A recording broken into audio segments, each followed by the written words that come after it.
أعوذ بالله السميع العليم من الشيطان الرجيم من حمده ونفخه ونفثه. بسم الله الرحمن الرحيم.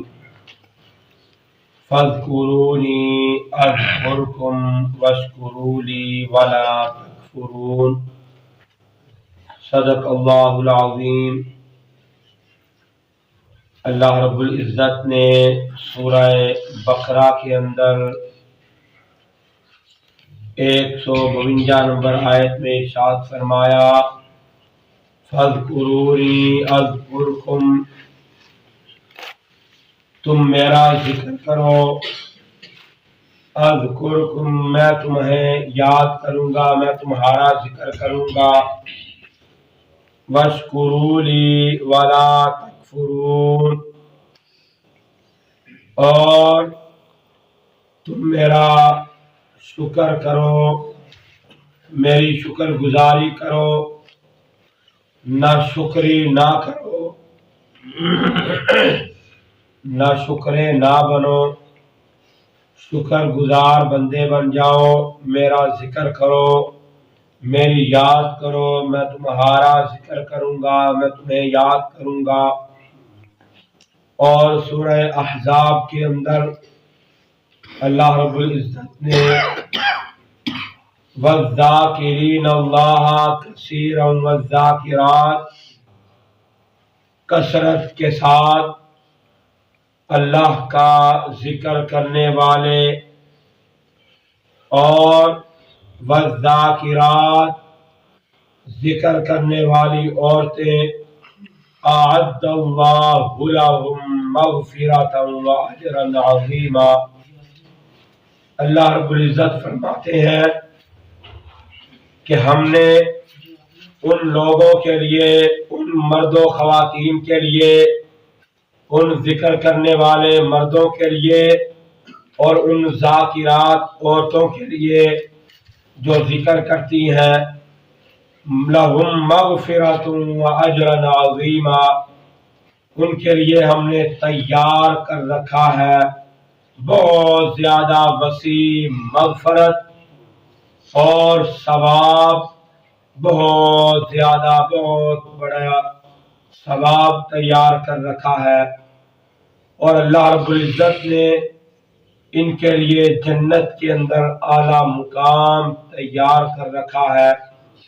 یا ایھا الذین آمنوا اذکروا اللہ کثیرا ذکرا کثیرا وسبحوہ بکرۃ واصیلا، اے مسلمانوں، اے ایمان والو، اذکروا اللہ، یاد کرو اللہ کو، ذکرا کثیرا، اللہ کا ذکر کرو بہت زیادہ، وسبحوہ بکرۃ واصیلا، اور صبح و شام اللہ کی پاکیزگی بیان کیا کرو، صبح بھی اور شام کے وقت بھی اللہ کا ذکر کیا کرو، اللہ کو یاد کیا کرو۔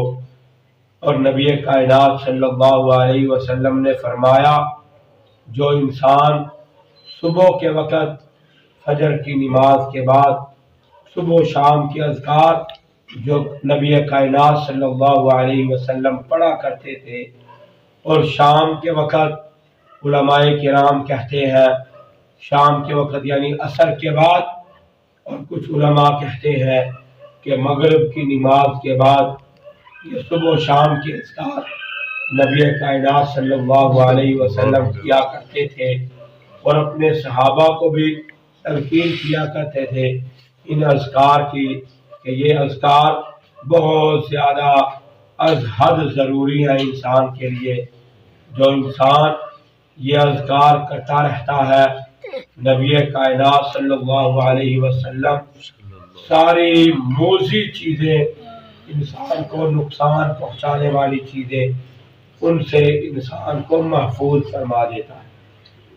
کوئی بھی چیز انسان کو نقصان نہیں پہنچا سکتی۔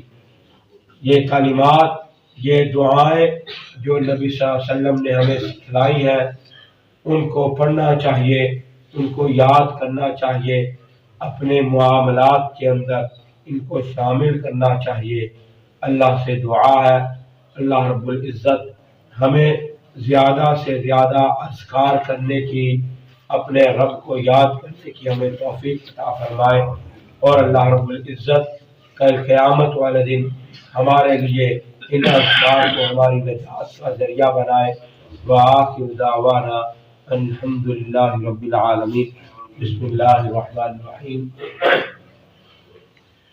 الحمد للہ رب العالمین والعاقبۃ للمتقین والصلاة والسلام علی سید الانبیاء والمرسلین۔ یا رب لک الحمد کما ینبغی لجلال وجہک وعظیم سلطانک۔ اللهم صل على محمد وعلى آل محمد كما صليت على إبراهيم وعلى آل إبراهيم إنك حميد مجيد۔ اللهم بارك على محمد وعلى آل محمد كما باركت على إبراهيم وعلى آل إبراهيم إنك حميد مجيد۔ أذهب الباس رب الناس واشف أنت الشافي لا شفاء إلا شفاءك شفاء لا يغادر سقما۔ اللهم اشفنا فإنك خير الشافعين۔ اللهم اشف مرضنا ومرضى المسلمين۔ اللهم ارزقنا فإنك خير الرازقين۔ اللهم اكفنا بحلالك عن حرامك واغننا بفضلك عمن سواك۔ اللهم أجرنا من النار۔ اللهم إنك عفو كريم تحب العفو فاعف عنا۔ يا مقلب القلوب ثبت قلوبنا على دينك۔ يا مقلب القلوب ثبت قلوبنا على طاعتك۔ ربنا ظلمنا أنفسنا وإن لم تغفر لنا وترحمنا لنكونن من الخاسرين۔ ربنا تقبل منا إنك أنت السميع العليم وتب علينا إنك أنت التواب الرحيم۔ سبحان ربك رب العزة عما يصفون وسلام على المرسلين والحمد لله رب العالمين۔